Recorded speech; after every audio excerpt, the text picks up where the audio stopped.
Zdaj tako je, vsak človek ima v življenju neke cilje, postavi si neke cilje in eden izmed teh ciljev je bilo tudi to, da pač po 8 letih nekega dela pomočnika komandirja spoznaš, dobro spoznaš svoje delo. Naslednja stopnica je pač malo višje, je pa komandiranje, zato sem se tudi odločil, da se prijavim na to na prosto delovno mesto.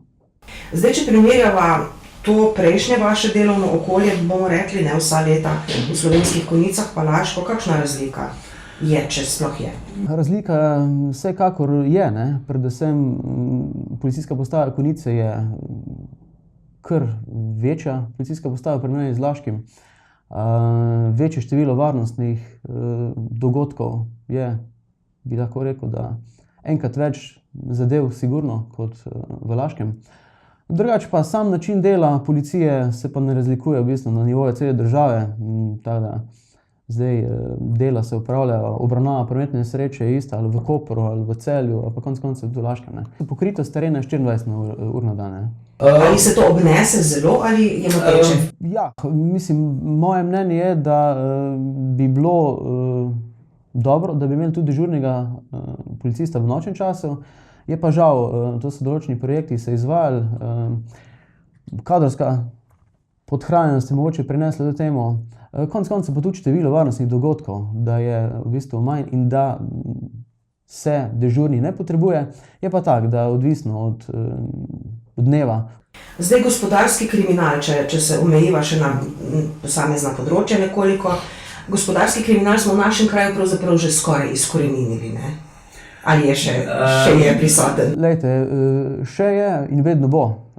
Dejstvo je, da večje zadeve, kar se tiče gospodarskega kriminala, obravnavajo kriminalisti iz sektorja kriminalistične policije v Celju.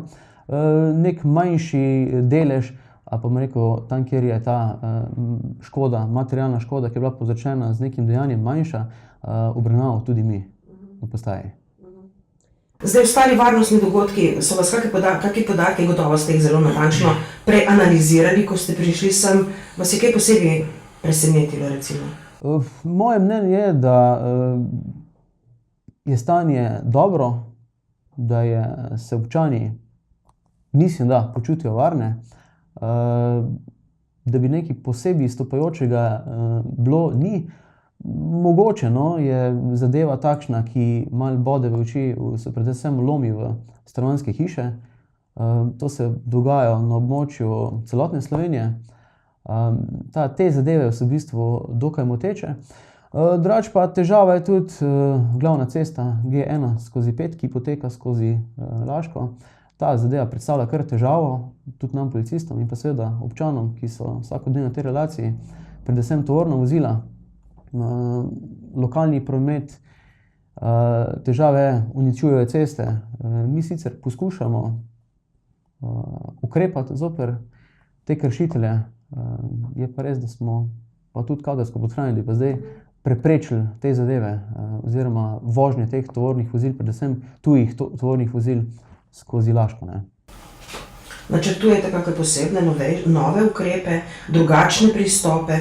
Ja, pristopi v bistvu se že izvajajo, predvsem v sodelovanju s policijsko postajo Celje in pa s policijsko postajo prometne policije. Izvajamo skupne nadzore, tudi določeno opremo imajo, prometna policija, naši policisti so se udeležili določenih usposabljanj, tako da ja, v prihodnosti načrtujemo v bistvu še bolj konkretne nadzore, predvsem po tej problematiki. Se pravi, da vas bo več na cesti videti pri običajnih kontrolah ali ne? Tudi bomo v bistvu nadzirali. Ampak jaz mislim, da smo že zdaj kar dosti prisotni, ne. To verjetno je tudi za občane moteče, ampak stvar je taka, red mora biti, jaz to vedno zagovarjam.